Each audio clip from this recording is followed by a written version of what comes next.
क्षेमंकरा बाहवः पादद्वन्द्वमिदं शरण्यम् अभयं भद्रं च वो हे जनाः इत्युचुषी अभयङ्करे करतले स्मेरेण वक्रेण तत् व्याकुर्वन्निव निर्वहेन् मम दुरं श्रीरङ्ग सर्वं सहः श्री समस्त चिदचिद्विधान व्यसनं हरेः अङ्गीकारभिरालोकैः सार्थयन्ते कृतोञ्जलिः नमस्तस्मै वराहाय लीलयोद्धरते महीं पुरमध्यगतो यस्य मेरुकणकणायते ஸ்ரீமத்வேதமாந்த பிரதிஷ்டாபனாச்சாரியுடைய வேதாந்தாச்சாரியராய் எழுந்துள்ளிருந்த புத்தூர் வக்கீல் சுவாமியுடைய நூற்றாண்டு விழாவை முன்னிட்டு அந்த சுவாமியுடைய சிஷ்யர்கள் ஆப்தர்கள் பலரும் சேர்ந்து இந்த ஒரு நிகழ்வை வருடம் முழுவதும் கொண்டாடி கொண்டு வருகிறார்கள். சுவாமியுடைய புஸ்தகங்களால்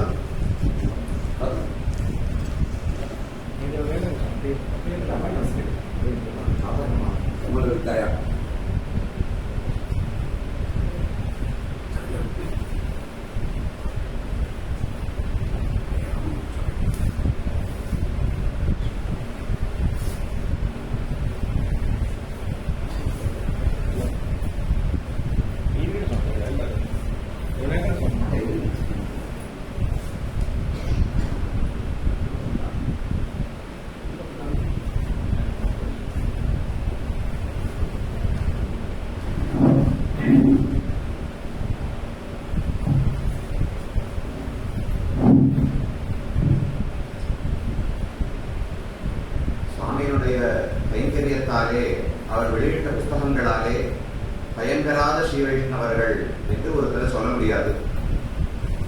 இன்றைக்கும் நாம் காலக்ஷேபங்களை செய்து வருகிறோம். அதுக்கு கிரந்தங்கள் கிடைக்கின்றன சொன்னால் அது புத்தூர் வக்கீல் சுவாமியினுடைய அனுகிரகத்தால் தான் இருக்கிறது.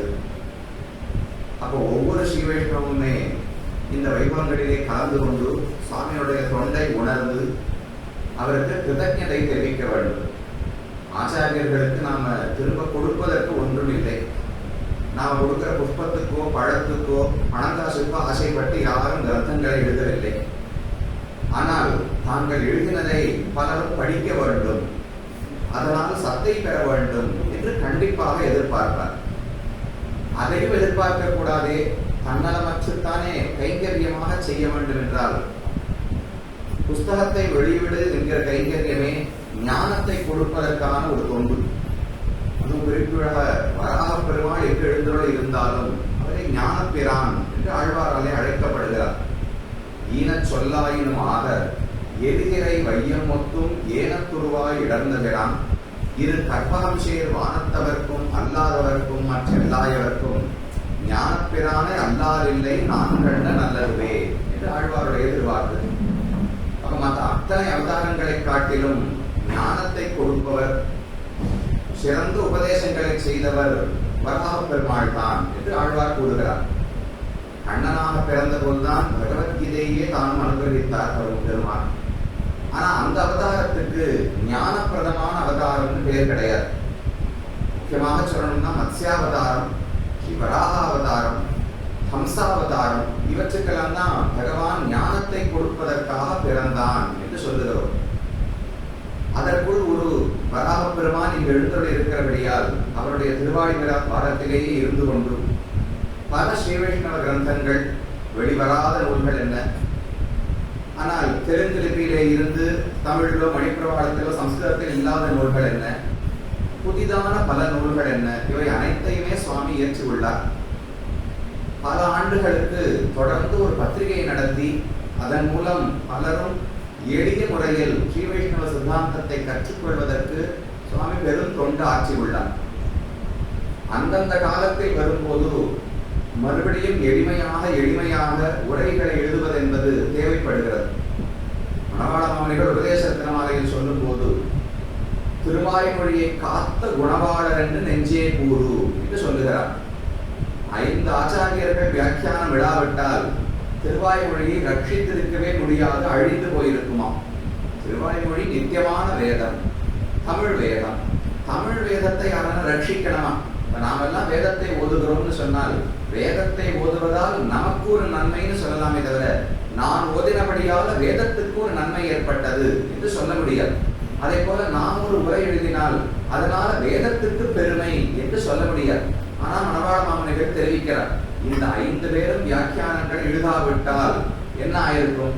அந்தந்த காலத்தில் இருக்கிற மக்களுக்கு ஞானம் சக்தி எல்லாம் குறைந்து கொண்டே வருகிறபடியால் அந்த கிரந்தத்தினுடைய தாற்பயம் என்னன்னு தெரியாமலே போயிருக்கும். அப்ப பிள்ளான் நஞ்சியர் பெரியவாச்சான் பிள்ளை, தெள்ளார் வடக்கு திருவீதி பிள்ளை, மணவாள யோகி திருவாய்மொழியை காத்த குணவாளர் என்று நெஞ்சே கூறு, முன்புறவே பிள்ளான் முதலானோர் செய்தருளும் அந்த வியாக்கியைகள் அந்நாயில் அந்தோ திருவாய்மொழி பொருளை தேர்ந்துரைக்க வல்ல குருவார் இக்காலம் நெஞ்சே கூறுன்னு தெரிவிக்கிறார். அப்ப முன்காலங்களில் குருக்கள் இருந்தார்கள். இந்த வியாக்கியானங்கள் இயற்றப்படுவதற்கு முன்னாலும் அர்த்தங்கள் சொல்லப்பட்டுத்தான் இருந்தன. ஆனா இந்த காலத்தில் ஒருவர் எடுத்து சொல்லணும்னா மணவாள மாமனிகள் இயற்றினதே 700 ஆண்டுகளுக்கு முன்னால். அப்ப இந்த காலத்தில் ஆச்சாரியர்கள் உபதேசிக்கிறார்கள் என்றால் அது இந்த 5 பேர் எழுதின கிரந்தங்களாலே தெரிவிக்கிறார். அப்ப அந்தந்த காலத்தில் எளிமையாக மக்களுக்கு எடுத்து சொல்வது என்பது இன்றியமையாததாகிறது. சம்ஸ்கிருதத்தில் மட்டுமே கிரந்தம் எழுதினால் புரியாமல் போயிற்று, மணிப்பிரவாளம்னு ஏற்பட்டது. அந்த தமிழும் புரியாமல் போனால் அதற்கும் விவரணங்கள், சுவாமி எல்லா திவ்ய பிரபந்தங்கள் அனைத்துக்கும் சரி, ரகசியங்களுக்கும் சரி விவரணம் தான் பேர் வைப்பார். வியாக்கியானத்துக்கு வியாக்கியானம் என்று கூட இல்லாமல் விவரணம்னு சொன்னால் உக்தார்த்த விசதீகரணம் யுக்த அர்த்தாந்தர போதனம் அதம் விவரணம் என்ற தெரிவிப்பார்கள். சொல்லப்பட்ட அர்த்தத்தை இன்னும் விரிவாக எடுத்து சொல்ல வேண்டும். அதோடு தொடர்புடைய ஆனால் சொல்லப்படாத அர்த்தங்களையும் சேர்த்து சொல்ல வேண்டும். கிரந்தக்காரருக்கு இதற்குள்ள ஒரு நூலை முடிக்க வேண்டும் என்கிற நிர்பந்தம் இருக்கும். அப்ப எவ்வளவு அடிப்படையா சொல்ல முடியுமோ இன்றியமையாததோ அதை மட்டும் சொல்லி விட்டு இருப்பார். அவர் சொன்னதையும் விரித்து உரைக்க வேண்டும், அவர் சொல்லாததையும் சேர்த்து சொல்ல வேண்டும். அதுக்காக நமக்கு தெரிந்ததை எல்லாமே சொல்ல முடியாது. அந்த கிரந்தத்தோடு கருத்தோடு தொடர்புடைய விஷயத்தை சொல்லணும். இப்படி இருப்பதுதான் விவரணம்னு சொல்லப்படுகிறது. அப்படித்தான் கத்தியத்திரைய விவரணம், கீதா பாஷ்ய விவரணம், 4000 அருள் செயல்களுக்கும் விவரணம். எல்லாத்தையும் சுவாமி இயற்றினார்னால் அது அவர் நமக்கு செய்து போல பெரிய ஒரு உபகாரம்னு கொள்ள வேண்டும். அதனால் அவருக்கு கிருத்தஜதையை கண்டிப்பா தெரிவிக்கணும். சுவாமி தெரிவிச்சாரே, இந்த திருமாளிகையில சுவாமி எழுந்தருளி இருக்கார், இங்கு வந்து காலக்ஷேபம் சாதித்திருக்கிறார், அதனால் இந்த திருமாளிகைகளை கொண்டாடுவதில் ஔச்சித்யம் இருக்குன்னார். இது எதுவுமே இல்லாட்டாலும் நம்ம குடிசைகளிலேயே கொண்டாடணும். ஏன்னா ஒரு ஆச்சாரியனுடைய ஒரு திருநக்ஷத்திரம், அவருடைய திருவத்தியனம், அவருக்கு ஒரு உற்சவம் நாள் சிஷ்யன் ஒவ்வொருவனும் தன்னுடைய வீட்டுல கிரகத்துல கொண்டாடணுமே தவிர அவரோடு தொடர்புடையவர்கள் மட்டும் எத்தனை பேருக்கு அந்த பாக்கியம் கிடைச்சிருக்கும்? சுவாமி போல சிலருக்கு காலக்ஷேபம் கேட்கிற பாக்கியம் கிடைச்சிருக்கலாம். ஆனா ஒவ்வொருத்தரும் அவருடைய நூல்களை கொண்டு பயன் பெற்றிருக்கிறோமோ இல்லையோ. அப்போ ஒவ்வொருவரும் இதில் பங்கு கொள்ள வேண்டும், இதை கொண்டாட வேண்டும். அந்த புத்தூர் வக்கீல் சுவாமியினுடைய பெருமைகள் என்ன? அவர் ஆட்சிய தொண்டுன்னு பார்க்கவும் இல்லையோ. ஆனால் இவ்வளவு தொண்டு ஆட்சி இருந்தாலும் சற்றும் அதனால் அவருக்கு ஒரு கர்வம் கிடையாது. ரொம்ப தன்மையாக பழகக்கூடிய சுவாமி. எனக்கு சின்ன வயசுல சேவிக்கக்கூடிய பாக்கியத்தை பெற்றுள்ளேன். பார்க்கும்போது சில பேர்லாம் இப்ப பெரிய வித்வான்கள்னு சொன்னால் கிட்டக்க போறதுக்கே கொஞ்சம் கடுமையா இருக்கும் இல்லையோ. அப்படி இல்லாமல் மென்மையான தோற்றமுடையவர், அழகாக மென்மையாக பேசக்கூடியவர். தன்னுடைய வார்த்தைகளிலும் சரி, அவர் பண்ண காரியம்னு பார்த்தால் ஒன்று இருக்கக்கூடிய வியாக்கியானங்களுக்கு விவரணம் எழுதினர், மற்றொன்று புதிதாகவும் பல கிரந்தங்கள் அநேகமா வாதத்தை பற்றி ஏதான ஒரு விஷயத்துல 2 கருத்துகள் 3 கருத்துகள் இருக்கும். அதிலே எது சரியானது என்று விமர்சித்து நிர்ணயிப்பதற்கு சுவாமிக்கு இருந்த சாமர்த்தியம் என்பது அனிதர சாதாரணம்னு சொல்லலாம். ஆச்சாரியனிடத்திலே ஒரு அர்த்தத்தை நாம் கேட்டு தெரிந்து கொள்ளும் போது அவர் சொன்னார், அப்படியே தெரிந்து கொண்டு நம்பினேன் என்று சொல்வதில் பெருமை கிடையாது. நம்பினேன்னு சொன்னால் அதை மத்தியம பட்சம்னு தெரிவிப்பார்களாம். பௌத்த மதங்களிலே 4 விதமான மதங்கள் உண்டு. வைபாஷிகன், சௌத்ராந்திகன், யோகாச்சாரன், மாத்தியமிகன், 4 பட்சங்களை சொல்லுவா. புத்தர் உபதேசம் பண்றார். 4 சிஷ்யர்கள் அமர்ந்து கேட்டுக் கொண்டிருந்தார்கள். புத்தர் முதல்ல சொன்னது சர்வம் சூன்யம், எல்லாமே சூன்யம், உலகத்தில் எதுவுமே உண்மை அல்ல என்று புத்தர் கூறுகிறார். உண்மை அல்லன்னா க்ஷணிகம், நிரந்தரமாக எதுவுமே இருக்கிறது கிடையாது, அனைத்தும் சூன்யம்னு புத்தர் உபதேசம் பண்ணார். முதல்ல அமர்ந்திருந்த சிஷ்யன் அப்படியே சரின்னு ஒப்புக்கொண்டார். ஆச்சாரியன் சொன்னதை தவறென்றும் சொல்லவில்லை, அதற்கு மேல கேள்வியும் கேட்கவில்லை. அவர் சொன்னதை அப்படியே ஒப்புக்கொண்டாரோ. அவருக்கு மாத்தியமிகன்னு பெயர். மத்தியமம் அப்படின்னா நடுவுன்னு அர்த்தமும் இல்லையோ. அவர் உயர்ந்த சிஷ்யன்னு சொல்ல முடியாதாம், தாழ்ந்த சிஷ்யன்னு சொல்ல முடியாதாம், நடுவான சிஷ்யன், நடுத்தரமான சிஷ்யன்னு பேர்.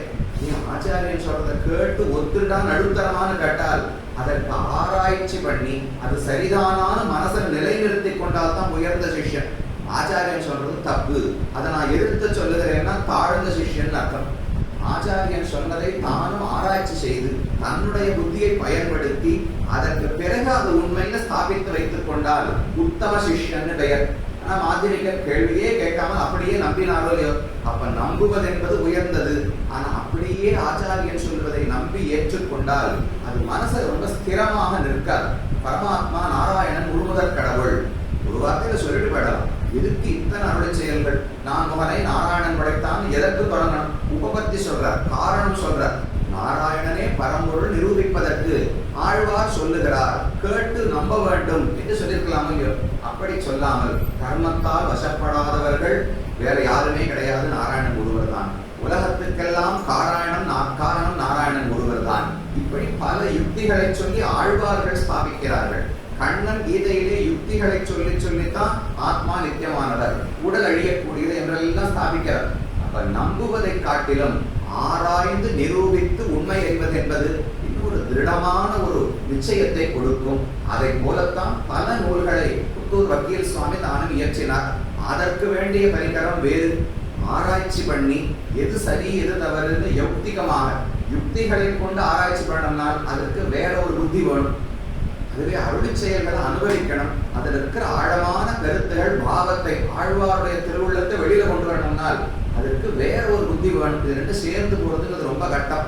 ஒரு ஆச்சாரியனுக்கு அனுபவத்தில் ஈடுபாடு இருந்து அதே சமயத்தில் ஆராய்ச்சியிலும் ஈடுபாடு இருந்ததுனால் அவரைத்தான் உயர்ந்த ஆச்சாரியன்னு தெரிவிப்பார்கள்.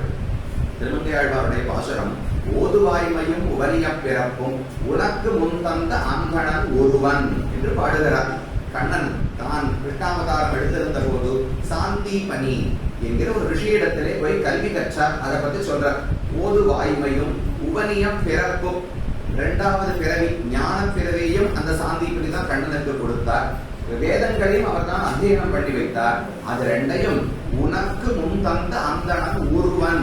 ஒருவன் சொன்னால் நிகரற்றவர்னு அர்த்தம். அந்தணன் அப்படின்னு ஒருமையில பிரயோகம் பண்ணாலே ஒருத்தர் தெரியறதோ இல்லையோ. அந்தணர்கள் அப்படின்னு சொன்னா பன்மை, அந்தணன் என்று சொன்னால் ஒருமை, ஒருத்தர் தான் இருக்காரு தெரிகிறது. அப்புறம் எதுக்கு ஒருவன் சொல்லணும்? அந்தணன் ஒருவன் ஆழ்வார் சொல்றார் என்னால் அவருக்கு நிகரா வேற ஒரு ஆச்சாரியனை பார்க்க முடியாதாம். ஏன்னா சர்வஜனான கண்ணனுக்கே ஒருத்தர் ஞானோபதேசம் பண்ணணும்னால் அவர் எப்பேற்பட்ட ஆச்சாரியனாக இருந்திருக்க வேண்டும். அந்த இடத்துல வியாக்கியானத்தை தெரிவிக்கிறார். நியாய மீமாம்சாதி சாஸ்திரங்களை பரபக்ஷ பிரதிக்ஷேபத்திற்காக கற்று பொழுதுபோக்கும் அருளி செயலிலேயாம்படி இருக்கும் நம் பிள்ளையை போல்வார் உயர்ந்த ஆச்சாரியன். நிகரற்ற ஆச்சாரியன் யார சொல்லலாம்னால், ஒரு பக்கம் நியாயசாஸ்திரம், வியாக்கரணம், மீமாம்சை, வேதாந்தம் இவற்றையெல்லாம் கற்று யாராவது மற்ற மதத்தவர்கள் வந்து ஆரோபம் சொன்னால், உங்க சித்தாந்தத்துல இந்த குறை இருக்குன்னு காட்டினால் அதை களைந்து குறையே கிடையாது, இது குறையற்ற சம்பிரதாயம் என்று நிரூபிக்க வேண்டும். அதுக்கு ஆராய்ச்சி பண்ணணும், நியாயம் வேணும், வியாக்கரணம் வேணும், மீமாம்சை வேணும், எல்லாம் வேணும். ஆனா அதையே பொழுதுபோக்காக கொள்ள முடியாது. தினமுமே நியாய பாடமே சொல்லிட்டு இருப்பேன், மீமாம்சா விசாரமே பண்ணிட்டு இருப்பேன் என்று சொன்னால் அதிலும் பயன் கிடையாது. பொழுதுபோக்கு என்பது அருளை செயலிலும் மற்ற ஆச்சாரிய ஸ்ரீசுக்திகளிலும் தான் இருக்க வேண்டும். அப்படி இருப்பவன் தான் உயர்ந்த ஆச்சாரியன் பெரியவாச்சான் தெரிவிக்கிறார். அப்ப நம்பிள்ளை முதலானவர்கள் சம்ஸ்கிருத வேதம், வியாக்கரணம் முதலானவற்றை விட்டு விட்டு வெறும் அனுபவம், ஆழ்வாருடைய பாசுரங்கள், அதை மட்டும் பொழுதுபோக்குவதுன்னு வச்சுக்கல. ஒரு பக்கம் நியாய மீமாம்சாதிகளையும் கற்றிருந்தார்கள். ஏதாவது ஒரு விசாரம், சந்தேகம்னு வந்தால் நிரூபிப்பதற்கு சாமர்த்தியம் இருக்க வேண்டும் என்பதற்காக. ஆனால் நிரூபிச்சுட்டே வாழ்க்கையை கழித்து விட முடியாது. நல்ல ஆழ்வாருடைய அருளை செயல்களை அனுபவித்து ஆனந்தப்பட வேண்டும். பலமுந்து சீரில் படிவின் ஓவாதேன்னு ஆழ்வார் தெரிவிக்கிறார்.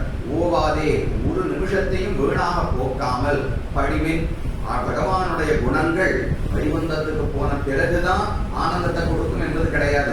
இந்த உலகத்தில் இருக்கும் போதே நமக்கு ஆனந்தத்தை ஊட்டுகின்றன.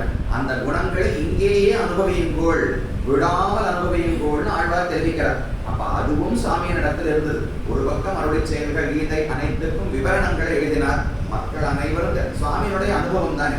அவர் எழுதுகிற பாங்க பார்த்தீர்கள் என்றால், ஒரு நூல் உள்ளது, அதற்கு நான் விவரணம் எழுதுகிறேன் என்பது கூட இருக்காது.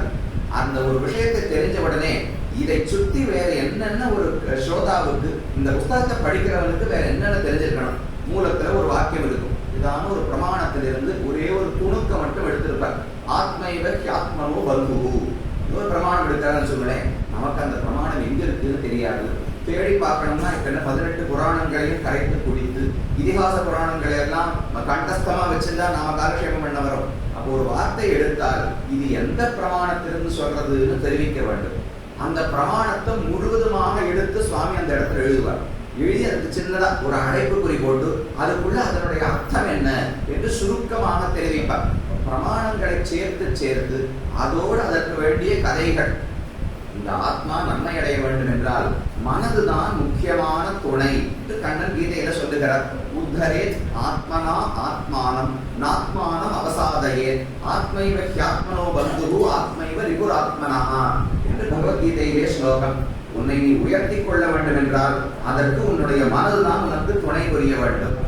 மனசை தளர போய்விட விட்டாய் என்றால் அப்ப உன்னை உயர்த்தி கொள்ள முடியாது, சம்சாரத்தில் இருந்து விடுவாய் என்று கண்ணன் கூறுகிறார். இதற்கு ஒரு பிரமாணம் எடுக்கிறார் விஷ்ணு புராணத்திலிருந்து.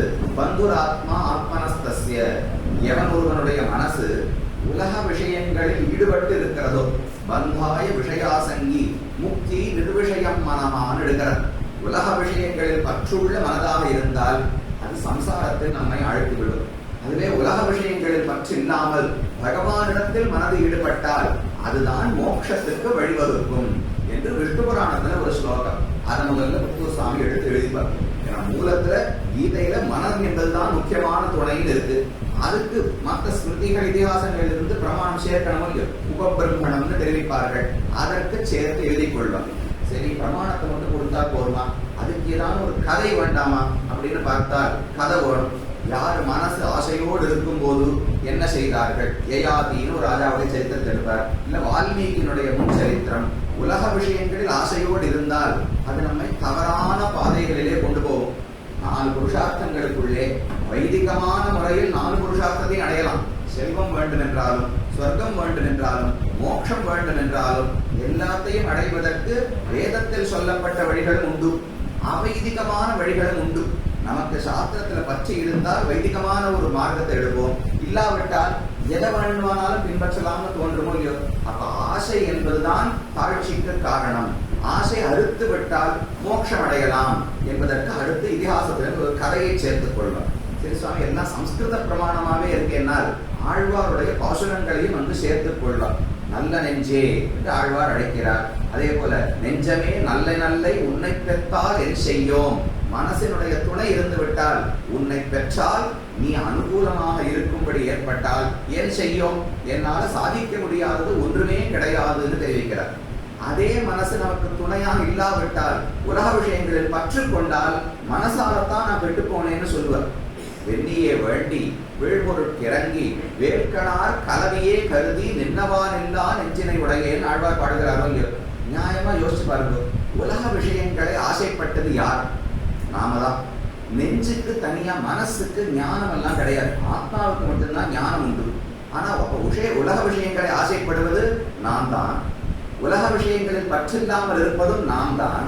ஆனா 2 இடத்துல எதை பாடுறாரு பாருங்க, நெஞ்சமே நல்ல நல்லை, விஷயத்தில் ஆசை இல்லாத நெஞ்சமே நீ எனக்கு நல்ல துணைவன். இல்ல இல்ல இந்த பக்கம் பார்த்தால் வெண்ணிய வேண்டி வீழ்வொருக்கு இணங்கி நின்னவானில்லா நெஞ்சினை உடையேன். தான் தப்பு பண்ணல, நெஞ்சு தப்பு செய்ததுங்கிற மாதிரி ஆழ்வார் பாடுகிறார். 2 இடத்துல என்ன தாற்பயம்? நெஞ்சுதான் நமக்கு துணையாக இருக்க வேண்டும். ஒரு அச்சேதன பொருளாகவே இருந்தாலும் நம்ம பொதுவாக சொல்லுவோம், ஒரு அடுப்பு மூட்டி தலிகை பண்றோம்னு சொல்லுங்களேன், நல்ல தரமான ஒரு விறகு கட்டை கிடைச்சதுன்னு சொல்லுவோம். அதை போட்டா நல்லா நெருப்பு எரியும், வேகமாக தலிகை ஆகிவிடும். அப்ப என்ன சொல்லுவார் தலி பண்றவர் வீட்டுல என்ன சொல்லுவார், நான் ஒண்ணுமே பண்ணல, கட்டையை போட்டேன்னா தானாவே தலிகை ஆகும். விறகு கட்டையே தலிகை கொண்டு நான் ஒண்ணுமே பண்ண தேவைப்படலைன்னு சொல்லுவான். அதை போல அச்சேதனமான பொருள் நமக்கு அனுகூலமாக நமக்கு வேண்டியபடி நடந்தால் பண்ண வேண்டிய காரியத்தை நன்னா சீக்கிரம் பண்ணலாம். அந்த அச்சேதன பொருளே கொஞ்சம் விறகு ஈரமா இருந்ததுன்னு சொல்லுங்களேன், போட்டா எரியவே எரியாது. 27 சுவாமிகள்லாம் வந்துருவா, தலிகை ஆகாது. 1 மணி ஆக 2 மணி ஆக காலம் தாழ்த்துட்டே போகும். அப்போ ஒரு விறகு கட்டையினுடைய ஆனுகூல்யம் பிராதிகூல்யத்தை வச்சு நம்ம காரியம் நடக்கிறது இல்லையோ. அதை போல மனம் என்பது அச்சேதன பொருள் தான். ஆனால் அதனுடைய துணை இருந்தால்தான் நம்மால் பகவானை சிந்திக்க முடியும், அடைய முடியும்.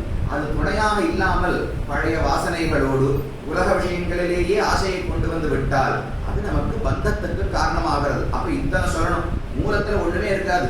ஆத்மைவ ஹியாத்மனோ பந்துஹு என்று கண்ணன் சொல்லிவிட்டு மேல போயிடுவார். அதற்கு ஸ்மிருதிகள் என்ன பிரமாணம் இருக்கு, இதிகாச புராணங்கள்ல என்ன கதைகள் உள்ளன, அதை ஆழ்வார்கள் எப்படி சொல்லுகிறார்கள்.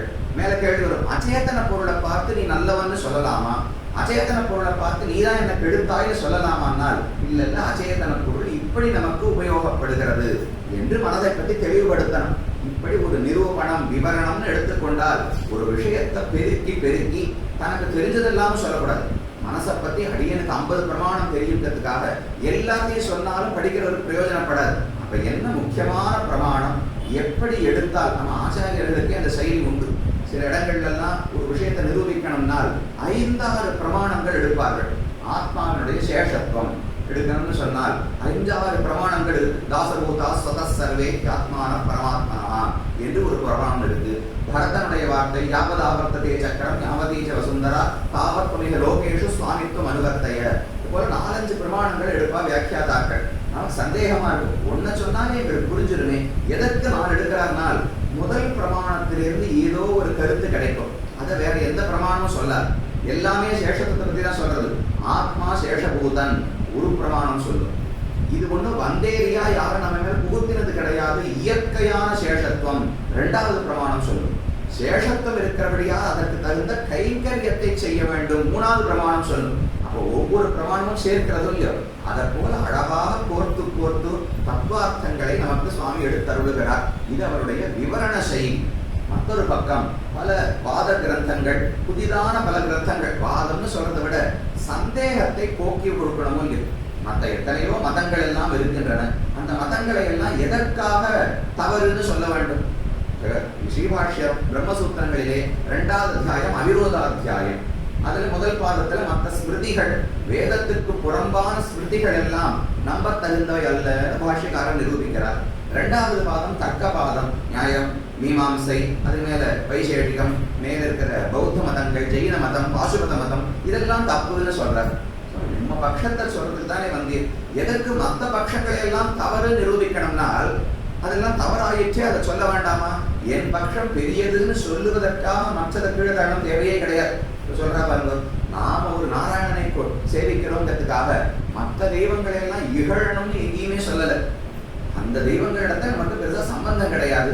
அவர்களுடைய வழி அவர்களுக்கு, நம்ம வழி நமக்கு இருக்குமே தவிர என்னுடைய மதம் பெரியது, என்னுடைய வழி பெரியதுங்கிறதுக்காக மற்றவாழை குறைச்சி சொல்லணுங்கிற தேவை கிடையாது.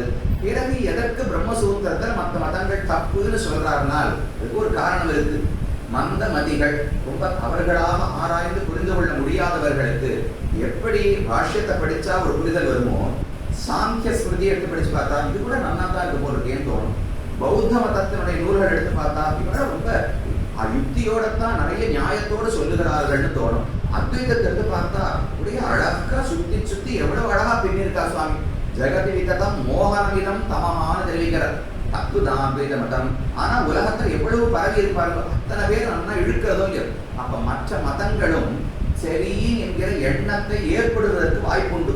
அப்ப விசிஷ்டாத்வைதத்தை நம்பினவனுக்கு கூட அது ஒரு சைத்தரியம் வருமோ இல்லையோ, நிலை இல்லாமல் அவனுடைய மனசு மற்ற மதங்களும் சரியோன்னு மாறி போய்விடலாம். அதற்காக பிரம்மசூத்திரத்துல மற்ற மதங்களை தவறு நிரூபிக்கிறாராம். அவர் வேதாந்தத்தினுடைய அர்த்தம் என்னன்னு சொல்வதற்கு ஸ்வபக்ஷ ஸ்தாபனம், தன்னுடைய பட்சத்தை சொல்றதுக்கு தான் வந்தார். ஆனா ஒரு பக்தன் இதை படிக்கும் போது இதுவும் சரியாத்தான் இருக்கு, மற்ற மதங்களும் சரி போலத்தான் தோன்றுகின்றன நினைச்சால் அப்ப எந்த முடிவுக்குமே வர முடியாது. ஒன்னும் பௌத்த மதம் தான் சரின்னு போயிடணும், இல்லையா விசிஷ்டாத்வைதம் தான் சரின்னு வந்துடணும்.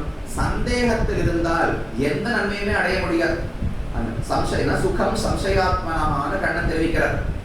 சந்தேகத்திலேயே இருந்தால் இந்த உலகத்திலும் ஆனந்தப்பட முடியாது, பரமபதத்தை அடைந்தும் ஆனந்தப்பட முடியாது, எங்கோ நடுவுல சுத்திட்டே இருக்கலாம். அப்ப நிர்ணயிப்பது என்பது ரொம்ப முக்கியமானது. அதற்காகத்தான் சுவாமி பல நூல்கள் சந்தேகங்களை போக்கி பக்தர்களுக்கு எப்பவுமே 2 கண்ணோட்டங்களை எல்லாம் கொடுத்தா நமக்கு ஆராய்ச்சி எடுத்துக்கொள்ள தெரியாது. அதற்கான கால அவகாசமும் இல்லை, புத்தியும் இல்லை, அதற்கான ஆசையும் இல்லை. நம்ம எது ஒண்ணு வேணுமோ அதை மட்டும் எடுத்து கொடுத்தீங்கன்னா வாங்கி சாப்பிடுவோம்னு சொல்லுவோமே தவிர இதோ இந்த நிறைய இருக்கு இது எதை வேணுமோ எடுத்துக்கோ. ஏன்னா அர்ஜுனனுக்கு கண்ணன் சொன்னான் பகவத்கீதை 18 அத்தியாயங்களிலே கர்மயோகம், ஞான யோகம், பக்தி யோகம் அனைத்தையும் பற்றி சொல்லிவிட்டு விமர்சிய ஏதத் அசேஷேன யதேச்சசி ததா குரு, எல்லாத்தையும் ஆராய்ந்து பார், உனக்கு எது சரின்னு தோன்றுகிறதோ செய்வாய் என்று அர்ஜுனனுக்கு கண்ணன் ஒரு வாய்ப்பளித்தார். அர்ஜுனன் கை கூப்பிட்டார், இதெல்லாம் பண்ண தெரிஞ்சா நான் ஏன் எப்படி இருக்கேன், எனக்கு ஆராய தெரியாது, எத்தனை வகைகளை எல்லாம் கொடுக்குப்பா என்ற சொல்லாதே, எது ஒன்று எனக்கு நல்லதை ஏற்படுத்துமோ அதை மட்டும் சொல்லுன்னு அர்ஜுனன் பிரார்த்திக்கிறார். அதை போல ஆராய்ச்சி பண்ணி சந்தேகங்களை போக்கி மற்ற மதங்களை தவறுன்னு சொல்ல வேண்டுமே, மற்ற பட்சங்கள், மதம்ங்கிறது கூட புத்தூர் சுவாமி வக்கீல் சுவாமி காலத்துல கிடையாது, நம்ம சம்பிரதாயத்திற்குள்ளேயே இருந்த பேதங்கள், இதற்குள் இருக்கிற சந்தேகங்கள், அதுக்கெல்லாம் நூல்களை எழுதினார். ஆனா எழுதும் போது ஒரு நேர்மை வேண்டும். கைவல்ய சித்தாஞ்சனம் என்று ஒரு அழகான கிரந்தத்தை சுவாமி இயற்றியிருக்கார். அதுல முதல்ல ஒரே ஒரு ஸ்லோகம், ஸ்ரீராமாயணத்திலிருந்து ஒரு ஸ்லோகத்தை எழுதி அதுல 2 வார்த்தையை மட்டும் சுவாமி மாத்தி போட்டிருக்கார். ஸ்ரீராமாயணத்தில் விபீஷண சரணாகதி பிரகரணம். அங்கு விபீஷணன் சரணாகதி பண்ண உடனே சுக்ரீவன் இப்பவே அவரை கொன்னுடணும்னு சொல்றார். வதம் பண்ணணும், அவனை கொடூரமாக சித்திரவதை செய்து கொன்றுவிட வேண்டும் என்று சுக்ரீவன் சொல்றார். அங்கதன் சொல்றார் எதிரியினுடைய பட்சத்தில் அதனால நம்ப கூடாது. ஜாம்பவான் சொன்னார் தப்பான காலத்துல வந்திருக்கார். ஒரு பெரிய படை லங்கையை முற்றுகையிட்டு இருக்கும் போது, ராவணனுக்கு பேராபத்து சூழ்ந்திருக்கும் போது யாராலும் சொந்த அண்ணனை விட்டுட்டு இப்படி ஓடி வருவாளோ, அப்ப நாளைக்கு நம்மையும் விட்டுட்டு ஓடி போக மாட்டான்னு என்ன நிச்சயம், அதனால நம்ப கூடாதுன்னு அங்கதன் சொல்றார். இப்ப ஜாம்பவான், சுக்ரீவன், அங்கதன், நீலன் எல்லாரும் பேசினது விபீஷணனை ஏற்கக்கூடாது என்று. இவர்கள் பேச பேச திருவடி ராமனுடைய திருமண்டலத்தை சிரிச்சதே இருக்க, அப்படியே சுருங்கி போறோம். ஐயோ விபீஷணன் பக்தன் கிடைச்சா அங்கீகரிக்கலாம்னு பார்த்தால் ஏற்கக்கூடாதுன்னு மற்ற பக்தர்களே சொன்னா பகவான் என்ன பண்ணுவார்? ஒரு பக்தனை ஏற்கனம்னால் மற்ற சிவேட்டவர்கள் சேர்ந்து ஒருத்தரை கூட்டிட்டு வரணுமா, இல்ல ஒருத்தர் சேவிக்க வரும்போது வராதுன்னு மற்ற பக்தர்களை தள்ளிவிட்டால் பகவானுக்கு என்ன பண்றதுன்னு தெரியல, முகம் அப்படியே கண்ணிட்டே போகுது. அதை சிறிய திருவடி ஹனுமான் பார்த்தார். பார்த்தா அவர் ஒரு வார்த்தை சொல்லுகிறார், ந வாதாது நாபி சங்கர்ஷாது என்று தெரிவிக்கிறார். ஆனா ஆதிக்யாது நச்ச காமதாக வக்ஷ்யாமி வச்சனம் ராஜன் ராம கௌரவ யதார்த்தம் ராம கௌரவாத் என்று ஸ்ரீராமாயண ஸ்லோகம். திருவடி பேச தொடங்குகிறார். நான் ஒரு வார்த்தை சொல்ல போறேன், எந்த வேறு காரணங்கள் எனக்குன்னு ஒரு ஆசை வைத்துக் கொண்டு நான் சொல்லவில்லை, ராமனிடத்துல இருக்கிற கௌரவத்தினால சொல்லுகிறேன். நீங்கள் இப்படி பேச பேச விபீஷணனை கொன்றுவிட வேண்டும் பேசினால் ராமனுடைய முகம் எவ்வளவு கட்டப்படுறதுன்னு பார்த்தீங்களா? அவனை பார்க்காம விபீஷணையே பார்த்துட்டு இருந்தால் நமக்கு அது முக்கியம் கிடையாது. ராமனுடைய அபிப்பிராயத்தை தெரிந்து நாம் நடக்க வேண்டுமே தவிர நம்முடைய எண்ணம்னு ஒன்ன சொல்லக்கூடாது. அதனால நான் ஒரு எண்ணத்தை இப்ப பட்சத்தை சொல்ல போறேன். இதை சொல்லுவதற்கு காரணம் ந வாதாது, உங்க எல்லாரையும் விட எனக்குத்தான் நிறைய வியாக்கரணம் தெரியும், நியாயசாஸ்திரம் தெரியும், வாதம் பண்ண தெரியும் என்பதற்காக நான் இதை சொல்லவில்லை. நாபி சங்கர்ஷாத், பொறாமையால் நான் இதை சொல்லவில்லை. உங்கள் பட்சத்தை தான் ராமன் கேட்டுட்டார், என்னுடைய பட்சத்தை கேட்கலைன்னு எனக்கு பொறாமையும் கிடையாது. இன்னும் ஆதிக்யாத், நீங்கள் எல்லாம் சாதாரணவர்கள், நான் தான் சிறந்த பக்தன், சிறந்த ஞானி என்கிற கர்வத்தாலும் நான் சொல்லவில்லை. காமதா, எனக்கு ஏதோ பீஷணனோடு பங்காளியா என்ன, எனக்கு ஒரு உறவும் கிடையாது. அப்ப எனக்கு தான் வாதம் பண்ண தெரியுங்கிறதுக்காக நான் பேசல. நான் உயர்ந்தவன், நான் சொன்னா நீங்க கேட்டாக வேண்டும் என்பதற்காக பேசவில்லை, பொறாமையால் பேசவில்லை, எனக்கு பீஷணனுக்கு ஏதோ ஆசைங்கிறதுக்காக பேசவில்லை. எதற்கு வாய் திறக்கிறீர்கள்? வக்ஷ்யாமி வசனம் ராஜன் யதார்த்தம், உள்ளதை உள்ளபடி சொல்ல போகிறேன். ராம கௌரவா, ராமனிடத்துல இருக்கிற கௌரவத்தாலே அவனுடைய மனசுக்கு எது பிடிச்சிருக்கோ அதை சொல்ல வேண்டும் என்பதற்காக சொல்லுகிறேன் என்று ஸ்ரீராமாயணத்துல ஒரு வாக்கியம். அந்த வாக்கியத்தை எடுத்து எழுதித்தான் கைவல்ய சிந்தாந்தனத்தை துவங்குகிறார். ந வாதாது நாபி சங்கர்ஷாது நாதிக்யாது நச்ச காமதா வக்ஷ்யாமி வசனம் பிராஜ்ஞாஹ யதார்த்தம் குரு கௌரவாத். 2 வார்த்தையை மட்டும் மாத்தினார். ராஜன் என்று சுக்ரீவனை பார்த்து அரசனேன்னு ஹனுமான் அழைக்கிறார். புத்தூர் சுவாமி மாத்தினார் பிராஜ்ஞாஹ, நல்ல அறிவு படைத்தவர்களே, அறிஞர்களே, நான் இந்த கிரந்தத்தை எழுதுகிறேனே எனக்குத்தான் வாதம் பண்ண தெரியுங்கிறதுக்காக எழுதல, பொறாமையால் எழுதவில்லை, நான் பெரியவன் என்கிற கர்வத்தால் எழுதவில்லை, எனக்கு ஏதோ ஆசை நிரூபிக்கணுங்கிறதுக்காக எழுதவில்லை. அப்ப எதற்காக சொல்லுகிறேன்? குரு கௌரவாத். ஹனுமான் சொன்னது ராம கௌரவாத், ராமனிடத்தில் இருக்கிற பெருமை அவருடைய முகம் சுருங்குகிறதேங்கிறதுக்காக நான் சொல்றேன்னு ஹனுமான் சொன்னார். புத்தூர் சுவாமி எழுதுறார் குரு கௌரவாத். நீங்க சொல்ற போடுற சண்டையெல்லாம் பார்த்தால் ராமானுஜருக்கும் ஆளவந்தாருக்கும் உள்ள உலகாரியனுக்கும் முகம் கண்ணி போகுமோ இல்லையோ, தாங்கள் சொன்ன அர்த்தத்தை மாத்தி ஒருவன் சொன்னால் அது பெரியவர்களால் பொறுக்க முடியாது. அவர்கள் மேல் இருக்கிற ஒரு ஆசையாலே அவர்களுடைய திருவுள்ளம் துன்பப்பட போகிறதே என்கிற ஆசையால் எழுதுகிறேன், மற்றபடி எனக்கு இதுல வாதம் பண்ணி ஜெயித்து நான் சாதிக்க போறது ஒண்ணும் கிடையாது என்கிற பாணியில தோன்றுகிறாரோ இல்லையோ. இது ரொம்ப முக்கியம். ஆழ்வார் பல ஆராய்ச்சிகள் எல்லாம் எப்படி பண்ணணும்னு சொல்லுகிறார். இந்த காலத்துல நாம முதுகலை பட்டத்துக்கெல்லாம் படிக்கும் போது எப்படி ஆராய்ச்சி பண்ணணும்னு தனியா ஒரு பத்திரம் இருப்பான், அதெல்லாம் நம்ம பரீட்சையெல்லாம் எழுதணும். ஆழ்வார் தெரிவிக்கிறார், உணர்ந்து உணர்ந்து உணரிலும் இறைநிலை உணர்வறிது உயிர்கள். எவ்வளவுதான் ஆராய்ச்சி பண்ணாலும் பகவான் எப்படிப்பட்டவர்னு சுலபமாக புரிந்து கொள்ள முடியாது. ஆனா அதுக்கு ஒரு வழி சொல்றேன். என்னது? உணர்ந்து உணர்ந்து உரைத்துரைத்து அரி அயன் அரணன் விவரை உணர்ந்துறந்து உரைத்துரை திரஞ்சலின் மனப்பட்டதொன்னே ஒன்னென பலவென அறிவரும் வடிவினுள் நின்ன நன்னெடல் நாரணன் நான்முகன் அரணென்னும் இவரை. ஒரு விசாரத்தை எடுத்துக்கிறார் ஆழ்வார். திருமூர்த்திகள் பிரம்மா விஷ்ணு ருத்ரன்னு சொல்றோமோ இல்லையோ, மூவரும் சமமா, இல்ல மூவர்ல ஒருத்தர் பெரியவரா, இல்ல இந்த 3 பேரை காட்டிலும் வேற ஒருத்தர் பெரியவரா இருக்காரா, இந்த சந்தேகம் இருக்கோ இல்லையோ. எப்படி முடிவு பண்ணலாம்னால் ஒன்ன மனத்து வைத்து, முதல்ல வாதத்தை தொடங்கும் போது முடிவை முன்னமே நாம நிர்ணயம் பண்ணக்கூடாது. வாதம் தொடங்கும் போது ஒன்றை மனத்து வைத்து 3 பட்சங்களையும் சமமா முதல்ல மனசு வச்சுக்கணும். உள்ளி அதுக்கு மேல நல்லா ஆராய்ச்சி பண்ணணும். இரு பசை அறுத்து ஏதோ ஒரு முடிவு வருமோ இல்லையோ, நாராயணன் தான் பரதேவத்தை, பிரம்மாவும் ருத்ரனும் அவனை அடிபணிந்தவர்கள் வந்தால் மற்ற 2 பேரிடத்தில் இரு பசை அறுத்து அன்பை விட்டு விடுங்கோள், நன்னென நலம் செய்வது விஷ்ணுவிடத்திலே நாராயணத்திலே பக்தி செய்யுங்கோள் என்று ஆழ்வார் தெரிவிக்கிறார். அப்போ ஒரு வாதத்தை ஆராய்ச்சியை தொடங்கும் போது முடிவு பண்ணிட்டு ஆராய்ச்சியை தொடங்கக்கூடாது. முதல்ல நடுநிலையோடு துவங்க வேண்டும். எப்படி பிரமாணங்கள் அழைத்து செல்லுகின்றனவோ அதுதான் நிர்ணயங்கிற நம்பிக்கை இருக்க வேண்டும். அதே போல இந்த கைவல்யம்னு ஒரு விஷயம், அந்த விஷயத்துல 2 பட்சங்கள் இருந்தன. ஏன் இந்த வார்த்தை எடுக்கிறார்னால், அவர் இதை எடுத்தது கூட ஆச்சரியம் இல்லை. இதற்கு கைவல்ய சிந்தாஞ்சன் புத்தகத்தை எழுதி முடிச்சு அதை வெளியிடும் போது அடியனுடைய திருப்பாட்டனார் வாகுமுதர்ஷி சுவாமி அதுக்கு ஒரு 4 ஸ்லோகங்கள் மட்டும் அதை அங்கீகரித்து சுவாமி எடுத்த முடிவு சரிதான் பல பெரியவர்களும் எழுதினார்கள் அந்த காலத்திலே. அவருடைய அதுவும் ஒரு முக்கியமான ஒரு பண்பு. நான் ஒரு புத்தகத்தை எழுதினார்னால் அது ஏதோ சந்தேகங்களை போக்கக்கூடிய நூலாக இருந்தால் அதை 10 வித்வான்களுக்கு அனுப்பி உங்கள் கருத்தை எல்லாம் சொல்லுங்கோள்னு சுவாமி கேட்பார். அவர்கள் என்ன சொல்லுகிறார்களோ அது அப்படியே பத்திரிகையில அச்சும் அடிப்பார். அவர்கள் சரின்னு சொன்னாலும் விமர்சனம் வைத்தாலும் என்ன சொன்னாலும் அப்படியே பத்திரிகையில் அச்சிடுவார், மறைத்து ஒழித்து. இப்பெல்லாம் நாம புத்தகம் போடும்போது நம்மளை பத்தி நன்னா எழுதும்போது தான் முதலே கேட்கறதே. நன்னா எழுதி கொடுத்தா நம்மளே எழுதி கொடுத்து கழுத்து கூட போட்டு வாங்கிடலாம் அவர்கிட்ட. அப்படி கிடையாது. உண்மையான விமர்சனத்திலே அவர்கள் என்ன சொன்னாலும் சுவாமி ஏற்றுக்கொண்டார். அதை போல வாகந்தர் சுவாமி எழுதினார்.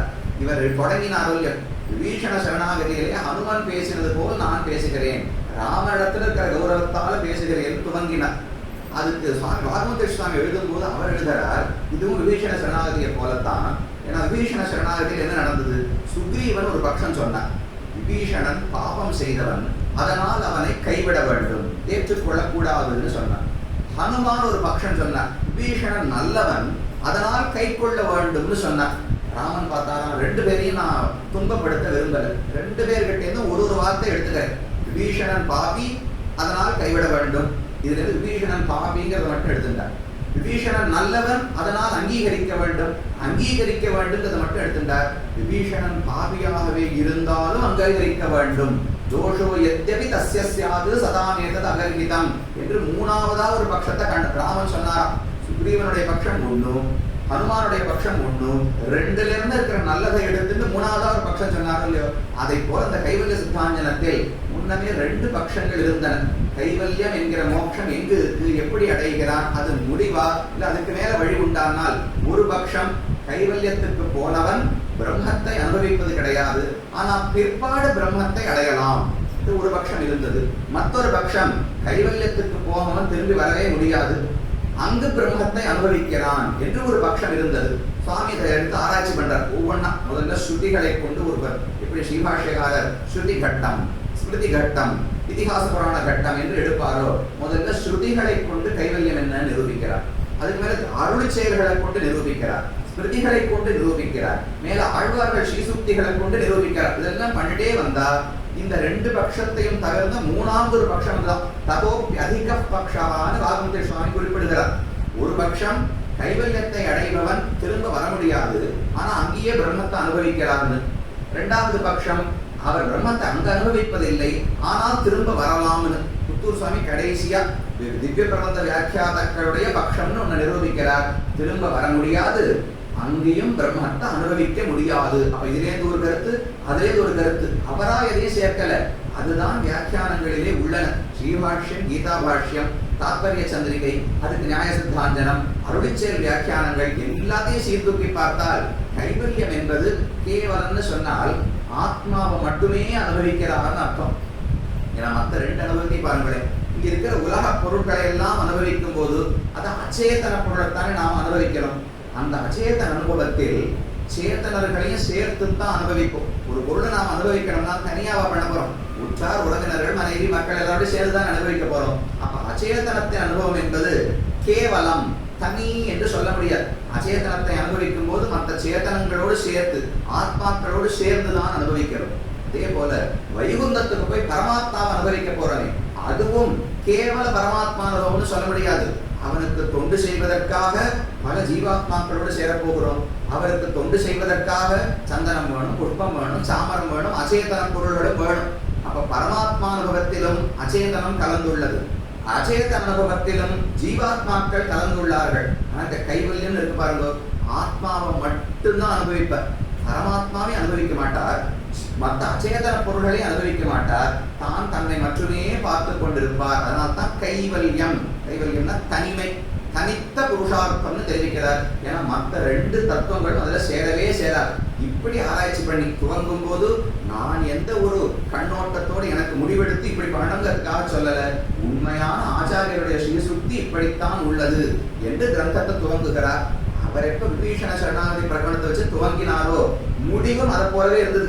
ரெண்டு பட்சங்கள் இருந்தன, ரெண்டுத்திலும் தேறின மூணாவது பட்சம் ஒன்று வெளிவந்தது. அது கைவல்ய சித்தாந்தனத்துல சுவாமி எடுத்த ஒரு நிர்ணயம். இதே போல பல இடங்களிலே நிரூபணம். சுவாமியுடைய ஒரு ஒலிப்பதிவு அடியன் கேட்டிருக்கேன். புத்தூர் சுவாமியுடைய அடியன் ரொம்ப கேட்டது கிடையாது. அடியனுடைய திருப்பாட்டனாருடைய ஏதோ ஒரு ஒலிப்பதிவு கிடைக்கும் போது இங்க ஸ்ரீரங்கத்துல தான் ஏதோ ஒரு சதஸ்து நடந்திருக்கு போல இருக்கு. அதுல மணவாள மாமனிகள் வைபவம்னு தெரிவிக்கிறார். அதுல சுவாமி தெரிவிப்பதற்கு முன்னால் பரதத்துவ நிர்ணயம், யார் பரம்பொருள் என்கிற தலைப்பிலே புத்தூர் சுவாமி பேசியிருக்கார் போட்டு. ஏன்னா அவர் தெரிவிக்கிறார், எனக்கு பெரிய ஜீயருடைய வைபவம்னு பேர் போட்டிருக்கா, தலைப்பு போட்டிருக்கா. எனக்கு முன்னாடி பெரிய பெருமாளை பத்தி புத்தூர் சுவாமி பேசினார். பெரிய பெருமாள் தான் பரதேவதைன்னு சந்தேகத்துக்கு இடமில்லாமல் நிரூபித்து கொடுத்தார். ஆனா நான் இப்ப அவர் சொன்னதை தகர்க்க போறேன். அவர் சொன்னது பெரிய பெருமாள் தான் பெரியவர், அவரை விட உயர்ந்த தத்துவமே கிடையாதுன்னு சொன்னாலும் இல்லையோ. அடியனுடைய தலைப்பு பெரிய ஜீயர்னு, பெரிய பெருமாளை விட பெரிய ஜீயர் எப்படி பெரியவர்னு அடியை நிரூபிக்கிறேன் என்று ராமகிருஷ்ணன் தொடங்குகிறார். அப்ப சொல்லுகிறார், இப்படி இந்த சைலியிலே இவ்வளவு அழகாக பெரிய பெருமானுடைய பெருமை, நாராயணனே பரதேவதை என்பதை வேற யாருமே சொல்ல முடியாது, அவ்வளவு அழகாக புத்தூர் சுவாமி தானும் நிரூபித்தார் என்று சுவாமியுடைய ஒலி பதிவு தான் அடியனும் கேட்டிருக்கேன். இது போல பல இடங்களில் பார்த்தாலும் தனக்குன்னு ஒரு கியாதி, லாப, பூஜைகள், எல்லாரும் வந்து தங்கிட்ட பணம் காசு கொடுப்பார், எல்லாரும் வந்து சேவிச்சுட்டு போவார் என்கிற எந்த எதிர்பார்ப்பும் இல்லாமல் நான் இருந்த வரை, இந்த பூலகத்தில் இருந்து கைங்கரியம் பண்ண வரைக்கும் பல கிரந்தங்களை எழுதி சிஷ்யர்கள் பிரமாணம், பிரமேயம், பிரமாதானம் மூணு சொல்ற மூலியம் மூவரும் சேர்ந்து வாழ வேண்டும். இதுதான் ஒன்றை பிடிச்சு மற்றதை விட்டோம்னா கூட மூணுமே விழுந்துரும். ஜெயந்து பிரமாண சொல்லணும், பிரமாணம் ச பிரமேயம் ச பிரமாதாரச்ச சாத்விகாக ஜெயந்து ஷபிதாரிஷ்டம் சக சர்வத்திர சர்வதா. இது சுதப்பிரகாசிகாச்சாரியருடைய ஸ்லோகம். பிரமாணங்கள் பகவானை பற்றி காட்டிக் கொடுக்கக்கூடிய நூல்கள், பிரமேயம் அந்த நூல்களால் அறியப்படுகிற பகவான், பிரமாதா அந்த நூல்களை உண்மையாக அறிந்து போதிக்கக்கூடிய ஆச்சாரியர்கள், இவர்கள் மூவரும் சேர்ந்து வாழ வேண்டும். சக சர்வத்திர சர்வதா, எல்லா காலத்திலும் எல்லா தேசத்திலும் சேர்ந்து வாழ வேண்டும். இதை நான் பிரமேயம் பகவான் மட்டும் பிடிச்சுக்கிறேன்னால் வேதமே ரட்சி இல்லாவிட்டால் பகவானை எப்படி தெரிஞ்சுக்கிறது? அப்ப வேதத்தையும் பிடிக்கணும். நான் வேதத்தை மட்டும் பிடிச்சுக்கிறேன் அப்படின்னால் வேதத்தை பிடித்துக் கொண்டு பகவானே இல்லைன்னு சொல்லக்கூடிய சித்தாந்தங்களும் உண்டு. அப்ப அதையும் பண்ண முடியாது, பிரமேயத்தையும் படித்துக் கொள்ள வேண்டும். இது ரெண்டும் இருக்கட்டும். ஆனால் நானா கண்டுபிடிச்சேன், வேதத்தை படித்தேன், பிரமேயம் பகவான் புரிந்து கொண்டேன், நானாக புரிந்து கொண்டேன்னு சொன்னால் அது சரியான புரிதலாக இருக்காது. ஆச்சாரியன் சொன்னதைத்தான் புரிந்து கொள்ள வேண்டும். இப்போ பிரமாணம், பிரமேயம், பிரமாதா மூவரும் வேண்டும். பிரமாதா சுவாமி தானே இருந்தார், தானே உண்மையை புரிந்து கொண்டு நமக்கு எடுத்து வைத்தார். பிரமாணத்துக்கு தொண்டு பல நூல்களையும் தானும் வெளியிட்டார். பிரமேயம் ஆதிவராக பெருமாளை விடாமல் இங்கு இருந்தாலும் ஸ்ரீரங்கநாதனாலே கவரப்படாத ஒரு சுவாமின்னு சொல்லணும். அவர் யாரையுமே வெளியில விட்டு வைக்க மாட்டார். யாரா இருந்தாலும் ஸ்ரீரங்கத்தை 8 வீதிக்குள்ள இருக்கணும். இருந்தா என்னுடைய சொத்துன்னு காட்டுவார். அப்படி இல்லாமல் இங்கு இருந்து சுவாமி தான் பிரமேய ரட்சணத்தையும் செய்து வந்தார். அதை போல நீங்களும் இங்கு தொடர்ந்து இருந்து இப்பதான் சுவாமிகிட்ட கேட்டது, எல்லாரும் இங்க இருக்காளா, இங்கிருந்து வெளி ஊருக்கு போயிட்டாளா, வெளிநாட்டுக்கு போனாலும் கூட நீங்க சந்தேகம் இல்லை. இங்கிருந்து ஸ்ரீரங்கத்துக்கு போகாம இருந்தாளா, இங்கேயே இருக்காளாங்கிறதா ரொம்ப முக்கியம். ஸ்ரீரங்கத்தை சுத்தி இருக்கிற கிராமங்கள் அக்ரஹாரங்கள் இது ஒரு கஷ்டம். ஆனால் தொடர்ந்து இங்கேயே இருந்து நீங்கள் அனைவரும் இந்த ஆதிவராக பெருமாளுக்கும் சரி இருக்கக்கூடிய பக்தர்களுக்கும் கைங்கரியம் செய்து கொண்டு வருவது. ரகுராமன் சுவாமியை போல பலரும் சுவாமியினுடைய தொண்டை தொடர்ந்து பத்திரிகை நடத்துவது, புத்தகங்களை வெளியிடுவது இது ரொம்ப முக்கியம். வருங்காலத்துக்கு இன்னும் எளிமையாக சொல்லிக்கொண்டே இருக்கணும். நம்மளை பொறுத்த வரைக்கும் 200 வருஷம் முன்னாடி எழுதின புத்தகமே ரொம்ப கஷ்டமா இருக்கு. இன்னொரு 100 வருஷம் ஆனா இன்னைக்கு இருக்கிற புத்தகமே தமிழா அப்படின்னு ஒரு பாஷையா எங்களுக்குலாம் தெரியாதேன்னு சொல்ற நேரமும் வந்துடுமோ என்னமோ. பகவான் விட்டுட மாட்டார். சம்ஸ்கிருதத்தை எப்படி ரட்சிப்பாரோ தமிழையும் அவர் தான் ரட்சித்துக் கொண்டு இருக்கிறார். ஆனால் தொடர்ந்து எளிமையாக இன்றைய சூழ்நிலைக்கு ஏற்ப எழுத வேண்டிய தேவை இருக்கு. அதனால புத்தகங்கள் என்னைக்குமே நிரந்தரமான ஒரு விஷயம். இது மாதிரிலாம் பேசிட்டு போயிடலாம். ராகவ சுவாமியே சொல்லுவார், எனக்கு எழுதுற பழக்கம் ரொம்ப கிடையாது.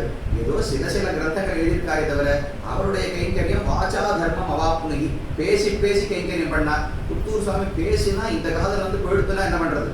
அதனால படிக்கும்படி இருக்கணும்னு பல கிரந்தங்களை ஏற்றி வைத்தார். கிரந்தங்களை ஏற்றின ஆச்சாரியர்கள் தான் பரமகாருணிகர்னு பேர் சொல்றோம்.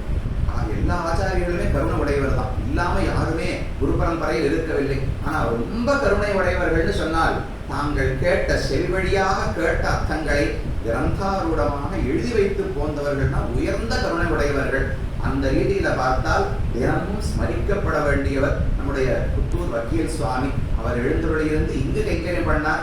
இப்போ அங்கும் போய் பிரச்சுரங்களெல்லாம் எழுதி பகவானுடைய குணங்களை எழுதி படிச்சு கொடுத்தும் பாருங்க. ஏன்னா இங்க இருக்கிற எல்லாரும் அங்கு உண்டுன்னு தான் தெரிவிக்கிறார். பகவானை சேவிக்கலாம், அங்க இருக்கிற பக்தர்களோடு சேரலாம்.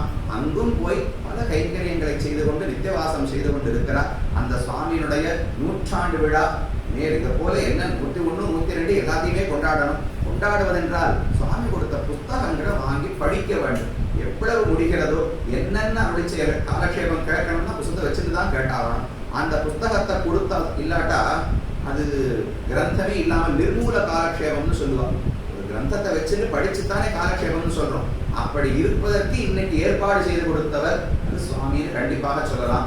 அவருடைய சம்பந்தமாக அடியனுக்கும் 2 வார்த்தை இந்த இடத்துல வந்து சொல்லுவதற்கு வாய்ப்பளித்த ரகுராம சுவாமி கிரந்த பரிபாலன ட்ரஸ்ட் அவர்களுக்கு அடியனுடைய கிருதஜதையை தெரிவித்துக் கொண்டு நீங்களும் வந்திருந்து அடியனுடைய புன்சொற்களை எதுவுமே அதை புதுசா சொல்லலை. புத்தூர் சுவாமியை பற்றி தெரியாத ஒரு விஷயத்த உங்களுக்கு தெரியாத அடியன் ஒன்றும் சொல்ல போறதில்லை. ஆனால் சொல்றதுனால அடியனுக்கு ஒரு சத்தை, அடியனுடைய கிருதஜதையை சுவாமிக்கு தெரிவித்துக் கொள்வதற்கான ஒரு வாய்ப்பாகத்தான் கருதுகிறேன். ஸ்ரீமதியை விட்டு சித்தாரி மனோநந்தன கேதவே நந்தநந்தன சுந்தரியை கோதாயி நித்யமங்கலம் ஸ்ரீமதி ரம்யஜாமாத முனீந்திராய மகாத்மனே ஸ்ரீரங்க வாசினே பூயா நித்யஸ்ரீ நித்யமங்கலம்.